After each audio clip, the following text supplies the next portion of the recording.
Olá a todos, eu sou Fábio Goulart, filósofo da página filosofiahoje.com, e no vídeo de hoje nós vamos falar de quando o carnaval se une com os protestos. Eu nunca fui muito fã de carnaval, mas também nunca fui desses chatos que ficam o ano inteiro reclamando desta que é a maior festa popular do Brasil. Um tipo de postagem nas redes sociais que já torrou a minha paciência é quando alguém fala algo do tipo assim: para fazer carnaval, milhões vão às ruas. Agora, para protestar, não aparece ninguém. Carnaval é festa, é folia, é um tempo bom pra gente fazer humor e pra zoar, pra curtir. E como dizia o filósofo canadense Marshall McLuhan, toda zoeira traz consigo elementos de crítica e insatisfação. Eu sempre entendi o carnaval como o seguinte: temos uma semana de folia para aliviar o ano pesado que todo brasileiro tem pela frente. E este carnaval, sem dúvida, foi especial. E eu gostaria de fazer uma reflexão sobre quando o carnaval se uniu com os protestos. Assiste até o final. Roda a vinheta!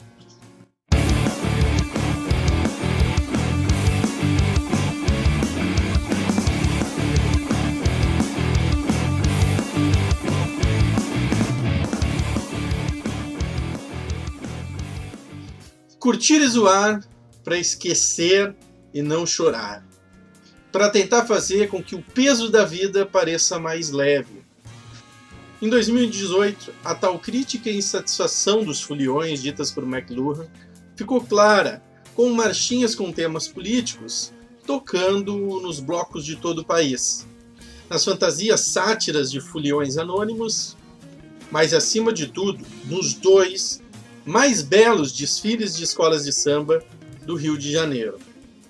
E sambas enredos sempre chamaram a minha atenção por conseguirem falar com beleza e suavidade dos temas mais grandiosos da história desse país. Justo Samba, que surgiu no Morro para retratar o cotidiano sofrido das comunidades faveladas que surgiram de todo o processo de exclusão que a gente vive nesse país ao longo de toda a nossa história. Os desfiles das escolas de samba Paraíso do Tuiuti e Beija-Flor de Ninópolis podem ser avaliados sobre os mais variados escopos sociológicos e semióticos. Poderíamos pensar na pequena escola que faz algo incrível e se coloca contra as grandes escolas de samba do Rio de Janeiro. Poderíamos pensar no renascimento da Tuiuti, depois da tragédia, literalmente tragédia, que foi o desfile de 2017. Mas a narrativa que mais me encanta é a da diferença entre as duas narrativas que tentam entender os problemas do nosso país. A narrativa que o Beija-Flor mostrou, a narrativa que a Tuiuti mostrou. É isso que me encanta e que eu vou falar para vocês a partir de agora. Então, antes de mais nada, dá o like, a gente precisa do like. Tá? O YouTube ele exige que os vídeos tenham interação, participação do público para que mais pessoas possam ver. Não adianta o conteúdo ser bom, não adianta o vídeo ser bem feito, não adianta nada. O que importa é o público interagir. Então tem que dar o like. O pessoal que assiste Minecraft, o pessoal que faz vídeo de humor, tá nadando de braçada no YouTube porque o seu público dá o joinha. Então nós que fazemos um conteúdo mais crítico, mais politizado, mais intelectual, precisamos da sua participação, curtindo e comentando e compartilhando todos os vídeos, para que a inteligência artificial do YouTube entenda que o vídeo é interessante e espalhe o vídeo para mais pessoas.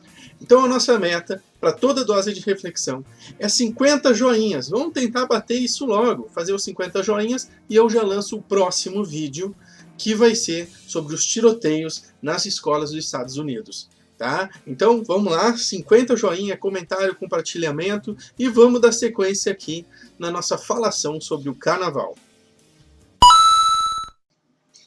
A Beija-Flor de Ninópolis a grande escola, trouxe para a avenida um samba enredo com um velho senso comum, que diz que a corrupção, uma entidade abstrata, é a causa de todos os problemas do nosso país. No desfile teve alegorias com ratos roendo malas de dinheiro, a Petrobras arruinada pelos governos malvados, a violência e a miséria sendo mostrada como a causa da insegurança do povo brasileiro, e etc, e etc.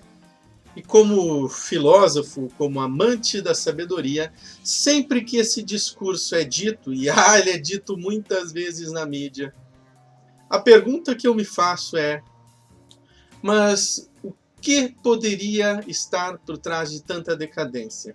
O que está por trás dessa corrupção? A corrupção nesse discurso de senso comum parece sempre como um vácuo, um bode expiatório que é dito, mas ninguém explica o que é. Quem são os corruptores? Quem são os corruptíveis? Não há corrupção sem esses dois autores.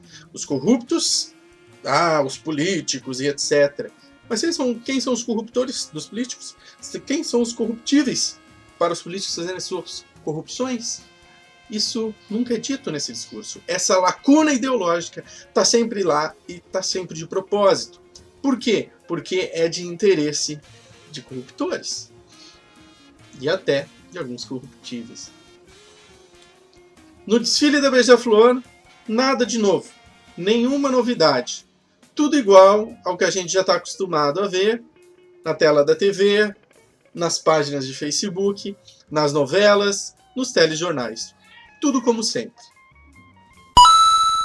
Já a Paraíso do Tuiuti, a pequena escola, aí sim, aí a gente vai falar de outro patamar de desfile. Pois, tanto nas alegorias, tanto no samba enredo, o ataque se dava diretamente às lacunas desse discurso de senso comum sobre a corrupção. Claro que a corrupção, a violência e a miséria apareceram, como problemas, porém, as causas desses problemas estavam desnudas ali na avenida. Foi um desfile profundo, inteligente e, me atrevo a dizer, até mesmo sofisticado. Tanto é que muita gente não conseguiu entender, não conseguiu digerir até agora. Como tantos outros sambas enredos de tantas outras escolas, a escravidão foi mostrada como a origem dos problemas. E essa foi exposta como a nervura central da decadência brasileira. Foi mostrada a escravidão que não acabou, mas que tomou novas formas e que se espalha nas raízes do nosso país. Explode hoje na forma dos subempregos, que com a nova reforma trabalhista tendem a ficar cada vez mais comum e que provavelmente vai ser o seu futuro, vai ser o meu futuro. E isso tudo estava lá, na forma sutil do enredo falando no prato com feijão com arroz, e numa ala em que a fantasia era uma grande carteira de trabalho queimada, deteriorada.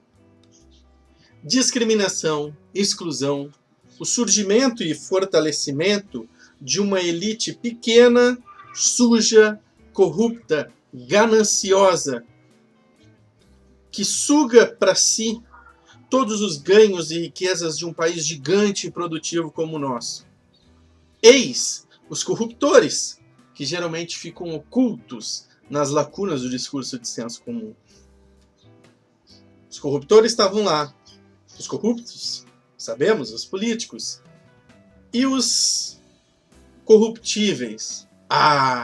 Tinha a ala dos manifestoches, manipulados por uma mão gigante.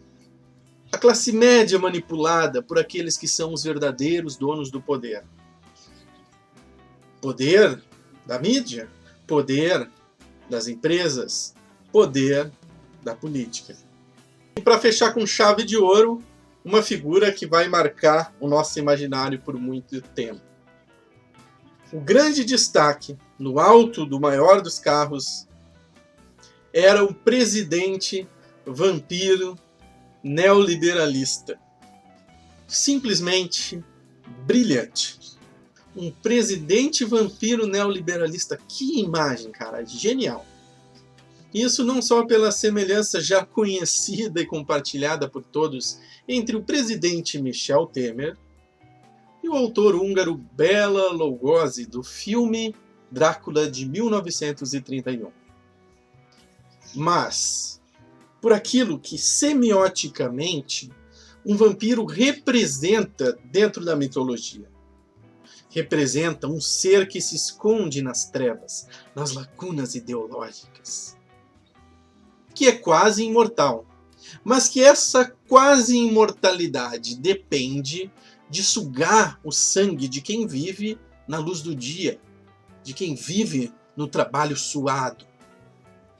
Que é uma imagem melhor que essa do vampiro, para representar o projeto neoliberal se entranhando no Estado, sendo que ele é um projeto contra o Estado. Não tem imagem melhor, um vampiro. Para o professor Wilson Ferreira, da Universidade Anhembi Morumbi, os carnavalescos da Escola Paraíso do Tuiuti deram para aqueles que ainda acreditam na possibilidade de um Brasil melhor, mais justo e igualitário, que é possível lutar no mesmo campo das grandes bombas semióticas que os donos do poder já vêm atacando e controlando ideologicamente a grande massa da população brasileira. E isto não significa apenas fazer trollagens e postagens no Facebook ou mandar mensagens incomodando apresentadores na transmissão ao vivo da TV. Pode-se fazer algo gigante e poético, como foi o desfile, como foi o samba enredo, gerando aquilo que o pensador chama de agendamento para as discussões de mesa de bar.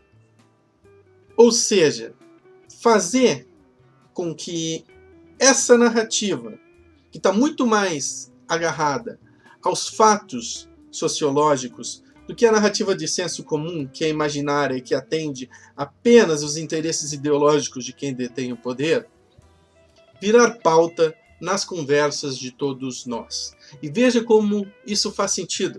Afinal, a gente já está chegando na metade de março e ainda estamos falando sobre isso aqui.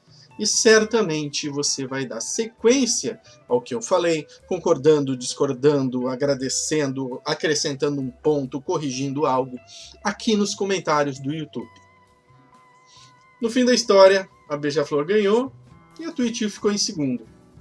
Tecnicamente falando, e daí eu não entendo tanto assim de carnaval, mas realmente dizem que o desfile da Beija-Flor foi melhor, foi mais bonito, e por isso ganhou, se não me engano, por 1/10 de ponto, uma diferença bem pequena, mas uma vitória tecnicamente justa. Porém, o impacto semiótico que a pequena escola, a Tuiuti, gerou, esse foi grande, esse foi magnânimo.